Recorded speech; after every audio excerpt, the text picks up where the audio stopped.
Cœur de pirate. Le Bonjour. jardin n'est pas fermé, hein.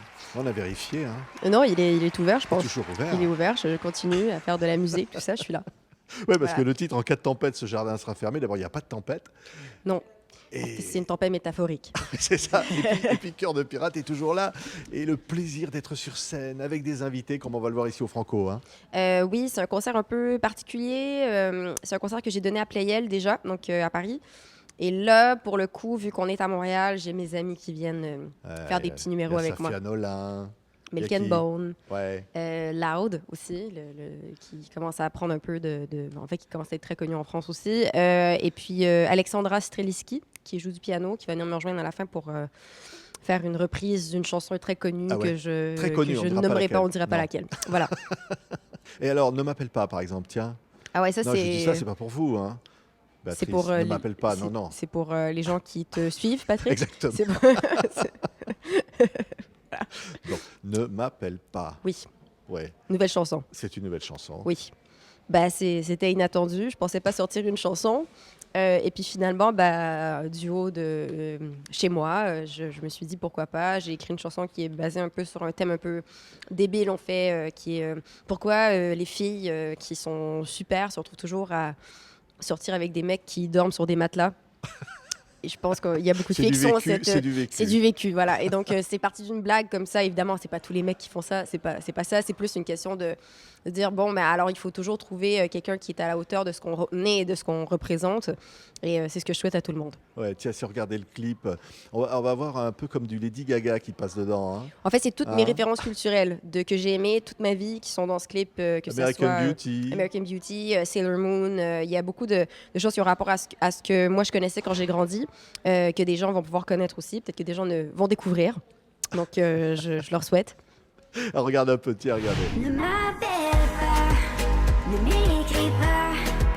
Tu sais très bien que je vis mieux sans toi. Et au passage, j'efface ton nom de nos souvenirs car tu as de trop. Et Ouais, alors donc on a vu, hein, il y a Lady Gaga, il y a American Beauty, Sailor Moon, Oui. c'est un dessin animé japonais qui a Tout à bercé fait. ton enfance un peu. Ben, qui a bercé l'enfance Hein? de pas mal de gens. Je pense qu'ils ont grandi dans les années 90, un peu comme les Chevaliers du Zodiaque ou Dragon Ball et tout. Ben, moi, c'était Sailor Moon, donc j'ai grandi avec ça. Et ça m'a formé un peu. Ouais, qui était un personnage qui n'avait pas vraiment d'identité ou qui cherchait pas à avoir une identité affirmée. Ben, en fait, c'est une fille qui découvre qu'elle est en fait la réincarnation, on va dire, d'une princesse de la Lune. Et puis, du coup, elle doit combattre les méchants. Elle se transforme en Sailor Moon, alors que c'est une écolière vraiment plutôt nulle à l'école, en plus, j'ai envie de te dire. Donc, ça fait un peu rêver, en fait, les petites filles, de se dire que, ah, bah, même si, genre, ça marche pas trop dans ma vie normale, je peux combattre les méchants peut-être la nuit, tout ça. Donc, Ouais. moi, je pense que, sincèrement, que, en fait, j'aimerais. Je sais pas, je pense que pour être heureux tout le temps, il faut être profondément pas curieux et pas se poser de questions. En fait, je pense que la tristesse, ça te fait avancer, ça te fait grandir. Euh, J'avoue que c'est peut-être plus la mode maintenant d'écouter de la chanson triste et tout, mais je pense que c'est quand même vital pour la progression et tout, et pour la musique en général. Donc,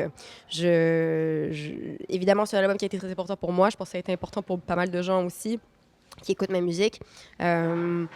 C'est un album peut-être incompris. Cet album-là, Ouais. génial. Ben, Moi, merci, j'adore. merci. Merci Ça, beaucoup. Somnambule, j'adore. Oui, oui. Et alors, il y a Prémonition. Il y a Mhm. eu un clip incroyable, hein, sur Prémonition. Merci. Ouais. Bah oui, je pense. En tout cas, j'ai tout donné pour ça. J'ai mis cette partie-là de ma vie de côté, ça m'a fait beaucoup de bien. Et puis là, je peux passer à autre chose. Donc, Ouais. c'est cool. Oui, c'est un peu une volonté aussi de fermer une porte, d'en ouvrir une autre, quoi. Il y a Oui. un peu de ça, hein. Ben, en fait, c'est de la psychothérapie, de faire de la musique. J'ai de la chance, je peux parler de mes problèmes en chanson et j'en parle à tout le monde, quoi. Ouais, Donc c'est ouais, pas mal. alors, ouais, je vais reprendre mes notes parce qu'alors, il y a un problème de Béatrice, c'est la dysmorphophobie. Ouais, j'ai vu ça, hein. Oui. Non, c'est vrai. Oui, ben, en fait, c'est la perception qui est un problème qui ne m'affecte pas que moi. Hein. Je pense que ça Ouais. affecte tout le Non, monde. mais c'est vraiment un truc sérieux, hein. Ben, c'est un ouais. truc quand même sérieux parce que maintenant on a les réseaux sociaux et du coup la perception de soi qu'on voit à travers les réseaux, à travers l'internet change notre perception qu'on a de nous-mêmes. C'est quoi, une obsession sur quelque chose de son corps, quelque Non, chose, c'est une juste qu'on se voit difficulté de vivre? différemment. On se voit la Ouais. perception. Enfin bref, on se voit d'une certaine façon. Et moi, ça m'affecte beaucoup parce que évidemment, il y a des photos qui sont publiées de moi tous les jours. Je suis taguée dans plein de trucs. C'est très correct. En fait, ça me dérange pas. Mais s'il y a des moments où j'ai plus d'anxiété, évidemment, la dysmorphophobie va revenir et c'est pas super. Ouais. Ouais, non, bah, une thérapie, mais c'est un plaisir aussi. Oui, forcément, si j'étais triste à écrire des chansons, je le ferais pas. Mais Ouais. non, ça me fait quand même beaucoup de bien. Et puis, j'aime beaucoup partager avec les gens. La scène, c'est super. J'adore faire des concerts. C'est tout ça, ça va bien. Ouais, ouais, et puis le public est là. Parce que Oui, il il est y a un là, moment, j'espère. j'ai lu des trucs, traversée du désert, difficultés, tout ça. Mais moi, j'ai rien senti de tout ça. Mais Il n'y a pas eu j'ai ça. pas parlé Il y a de pas ça, eu en de... fait. Ouais, mais j'ai vu ça, mais c'est pas Non, vrai. j'ai juste dit, j'ai fait beaucoup de concerts et c'est très. En fait, ce qu'on dit pas quand on fait des concerts, c'est que c'est quand même très prenant sur le corps. Quand il y a. C'est, mettons, si tu es malade, tu rentres pas au bureau, en fait. En gros, c'est ça. Mais quand tu fais un concert, tu peux pas être malade, en fait, parce que sinon, il y a des gens qui viennent pas. En fait, qui peuvent pas venir te voir et reporter les concerts, c'est compliqué. Donc, c'est une énorme pression que je me mettais sur moi. Et que je le fais d'ailleurs encore, avec raison. Et c'est sûr qu'au final, j'ai fait des concerts avec des pneumonies, des trucs comme ça. Donc, c'est sûr que c'était un peu compliqué. Ouais. Ça Mais, soigne aussi quand même un peu des fois, non? Pardon? Ça soigne un peu aussi. Quand on a une pneumonie, on monte sur scène, ça va mieux, non? Oui, complètement, Hein? complètement. C'est sûr qu'il y a des antibiotiques. Il faut prendre Oui, des c'est peut-être antibiotiques, plus mais, simple, ouais. mais oui, évidemment, l'amour de la foule, tout ça, ça vient aider aussi un petit peu. Mais c'est vrai que, voilà, tu sais, là, cette semaine, j'étais malade. Je me suis dit, merde, il faut que je fasse tout pour me soigner.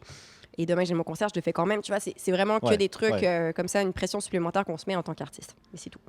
Cœur de pirate. Oui. Avant un grand concert, un grand moment, parce que être au Franco, c'est quand même toujours quelque chose Oui. de super, non? C'est Ouais. incroyable. Mais moi, je vais être un paquet de nerfs demain. Comme on dit au paquet de Québec, un nerfs. paquet de nerfs. Ben oui. C'est ça, ouais. Ouais, je vais être très stressée, mais c'est un bon stress. Et puis après, ça te permet d'être très performante, on va dire. Ouais, maintenant, avec le piano, avec le public, il y a une interaction, il y a quelque chose de fort qui se passe comme ça, il y a une énergie sur scène. Oui, ben, j'essaie de commander le plus possible la scène, voilà, mais ça demande beaucoup de charisme. Et au début de ma carrière, ben, j'en avais pas tant parce que j'avais 18 ans et à 18 ans, on se connaît pas trop. Et puis voilà. Donc, plus ça va, plus j'apprends à me connaître et plus je développe une aisance, on va dire, sur scène. Mais ça fait quand même très peur, mais c'est une bonne peur et ça permet justement de faire des trucs assez fous et de monter sur scène, quoi. Ouais, merci, Cœur de pirate. Hey, pas de problème, ça fait plaisir. Et alors, en cas de tempête, le concert a lieu quand même. Hein. Parce qu'il est intérieur, Ouais, à ouais, l'intérieur, c'est j'ai ça. tout compris.